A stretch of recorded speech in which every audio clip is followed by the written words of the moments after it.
Hai, hello, salam sejahtera Malaysia. Selamat datang ke channel Fans Lifestyle. Terima kasih kerana terus setia dan terus bersama di dalam channel ini. Tuan-tuan dan puan, saudara-saudara semua yang saya amat hormati.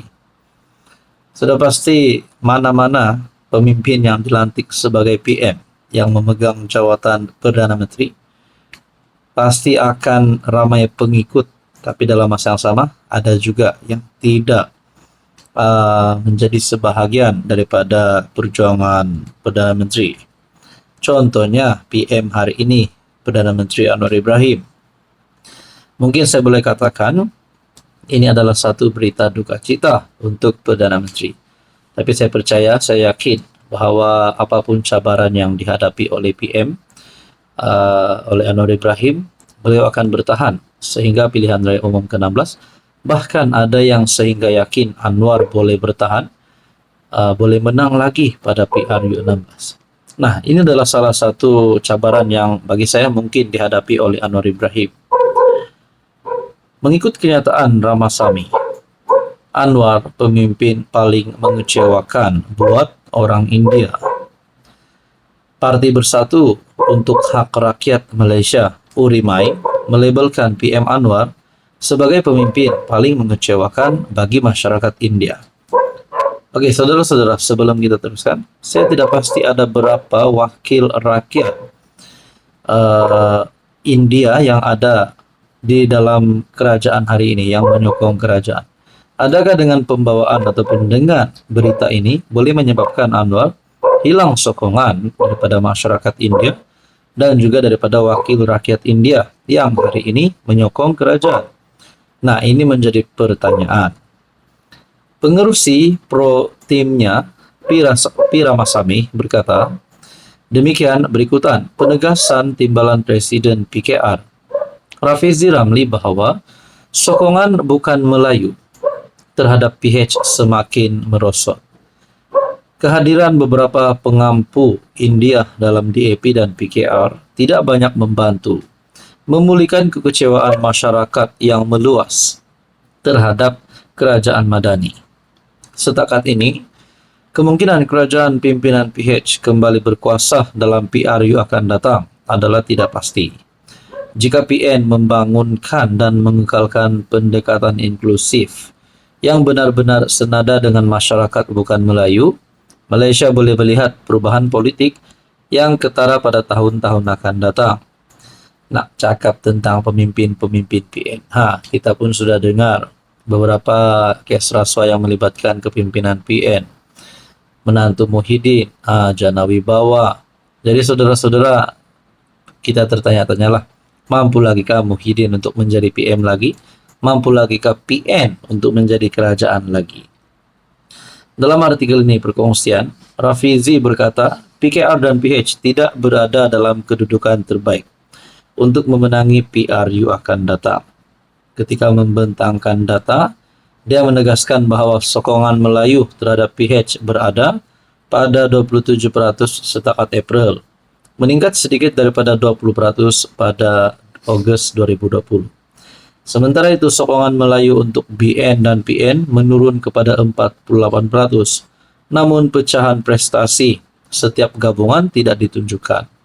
Selain isu sokongan Melayu yang tidak mencukupi, Rafizi berkata, sokongan bukan Melayu terhadap PH juga merosot dengan pantas. Nah, ini adalah kenyataan-kenyataan yang pasti mengejutkan pimpinan-kepimpinan politik di seluruh Malaysia. Apa komen Anda? Hai, hello, salam sejahtera Malaysia. Selamat datang ke channel Fels Lifestyle. Terima kasih kerana terus setia dan terus bersama di dalam channel ini. Antara berita yang paling hangat hari ini, beberapa hari kebelakangan ini, adalah berkaitan dengan pemilihan timbalan Presiden PKR, yaitu jawatan nombor 2 tertinggi Parti PKR ataupun Parti Perdana Menteri, itu Datuk Seri Anwar Ibrahim, Presiden PKR. Saudara-saudara, pertemuan di antara Nurul Izzah Anwar dan juga Rafizi Ramli adalah satu pertemuan yang bagi saya secara melalui pandangan saya adalah satu pertemuan yang sengit. Bukan sebab Nurul Izzah anak kepada Presiden PKR sendiri, tetapi karena kita tahu Nurul Izzah mempunyai perjuangan dan memainkan peranan penting di dalam PKR, dan begitu juga Rafizi Ramli. Ada yang kata mungkin beliau tidak glamour di kalangan akar umbi, tetapi beliau memang seorang pemimpin yang bijaksana. Nah, saudara-saudara, terdapat dua artikel berita yang saya mau ulas. Yang pertama, tertolaknya Nurul Izzah bukan bermaksud penolakan kepada Anwar.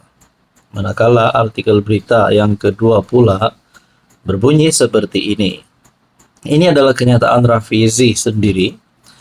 Kalau Izzah kalah, orang akan kata Anwar ditolak parti sendiri. Nah, saudara-saudara, ini adalah mengikut pandangan kita daripada mindset kita. Kalau kita lihat Nurul Izzah, contohlah Nurul Izzah Anwar kalah, mungkin kepada yang melihat parti itu sebagai parti keluarga, mungkin kita boleh kata kekalahan juga untuk Anwar Ibrahim karena putri beliau kalah pada pemilihan tersebut. Tapi kalau kita lihat secara individu, nah itu hanyalah kekalahan untuk Nurul Izzah Anwar. Timbalan Presiden PKR hari ini, Rafizi Ramli, berkata, message yang salah akan diberikan kepada rakyat sekiranya pencabarnya Nurul Izzah tewas dalam persaingan bagi merebut jawatan nomor 2 parti.